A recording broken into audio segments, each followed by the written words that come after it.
Courage. The Olympics celebrate courage measured in seconds and inches. But Dwight and Mamie Eisenhower proved that the bravest victories aren't won on a track. They're earned over decades of love, sacrifice, and choosing each other in their youth over and over again throughout their lives. The Winter Olympics have been celebrated for 102 years as of 2026. The games have changed over all those years, but one thing has not. The determination, courage, and commitment of each athlete brings has never wavered. This is the story about the youth and the vitality we see in the Olympics. The average age of an Olympian is about 27 years old. That means that some are as young as 18 or 19 years old. Some would think maybe they were too young. I don't know. In Denver, Colorado, July 1, 1916, Mamie Geneva Dowd stood in the music room of her family's elegant home on Lafayette Street, about to make a decision that would define her entire life. She was 19 years old, the daughter of a meatpacking executive who had retired wealthy at 36. She'd grown up with finishing schools and servants and every comfort money could provide. Our title today is The Quiet Gold Medal. She said yes. Welcome to Dream Builders Diaries, building dreams one story at a time. I'm Jeannie Kraft. Here at Dream Builders Diaries, we dive deep into the personal stories of entrepreneurs and artists and innovators and everyday visionaries just like you. We believe that every dream starts with a story worth telling. And by sharing these stories, we aim to empower you to create your own dream and the story behind it. Before we get started, grab a paper and a piece of pen and pencil, because inspiration, ideas, and dreams come and go very quickly. Don't let yours get away. While the world cheers for athletes who endure pain for glory, history whispers of another kind of courage. A general and a first lady who faced war and distance and grief and still held together through it all. So standing beside her in his dress uniform was Second Lieutenant Dwight D. Eisenhower. Much like an Olympian, he was 25 years old, a recent West Point graduate, completely broke. Her father had made his position clear. If she married Dwight, she would have to live on his military pay alone. No family money, no safety net, no rescue. Did she even understand what that meant? Cramped military housing, constant moves, learning to cook when she'd never even been allowed near a kitchen, managing budgets she'd never even been taught to understand. Mamie understood perfectly. She said yes anyway. Their love story had begun just 8 months earlier, in October of 1950 at Fort Sam Houston in San Antonio, Texas. Mamie's family spent winters in Texas, and she was visiting friends at the Army post when a young lieutenant in a pressed uniform caught her eye. He was the officer of the day, busy with duties, but he broke protocol to invite her to accompany him on his rounds. She said yes to that too. He was smitten immediately. Later, she recalled he was about the most handsomest man I'd ever seen. But there was a problem. Mamie was very popular.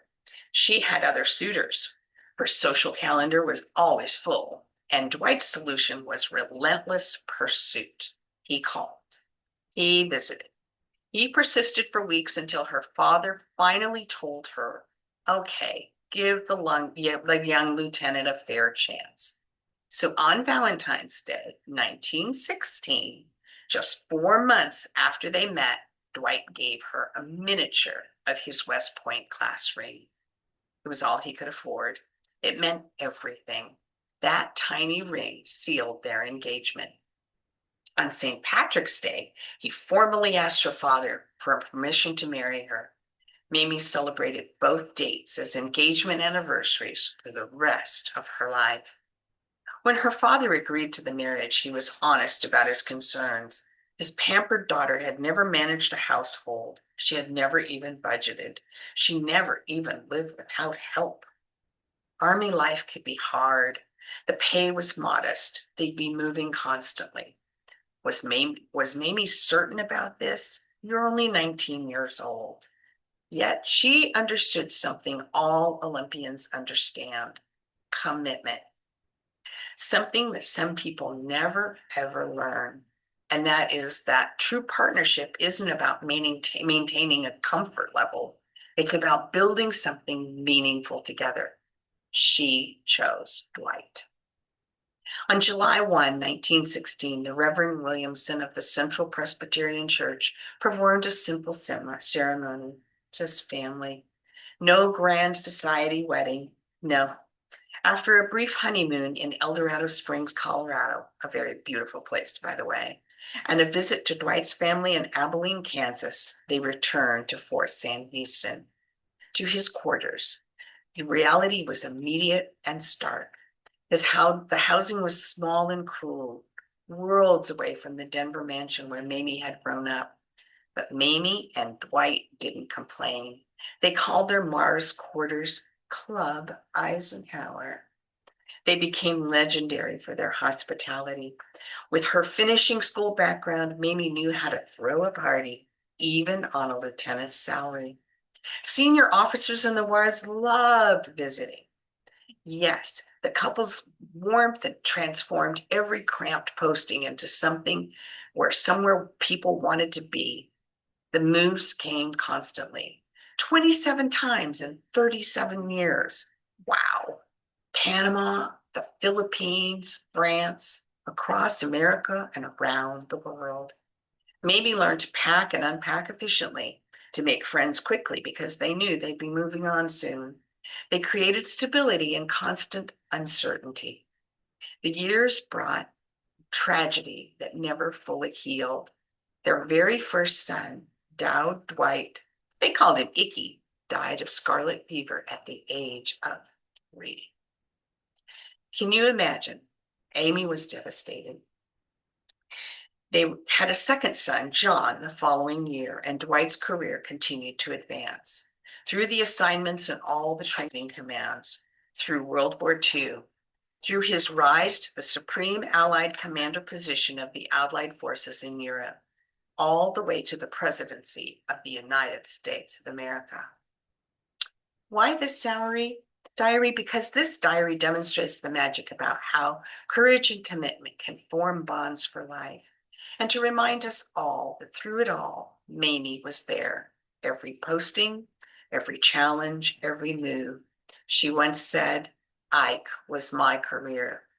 And I also share this diary because this powerful diary celebrates the virtues of discipline and endurance and courage and grace. They bring the sweetest things to life. Great implementation with the resources that you have can bring dreams to life.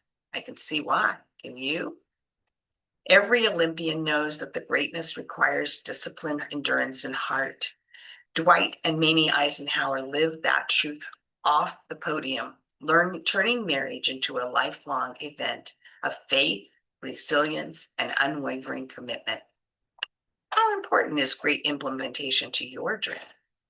What's your biggest takeaway today from our diary? How does this story relate to implementation of your dream?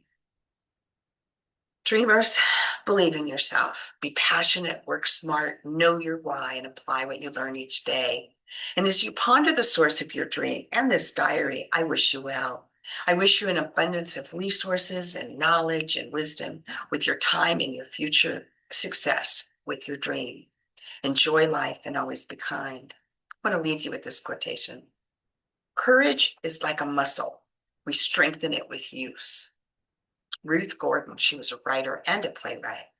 Read it again. Courage is like a muscle. We must strengthen it with use. Thank you, Ruth Gordon. Also, special thanks to Mamie and Dwight and to all of those who strive to be an Olympian. May your dreams be realized.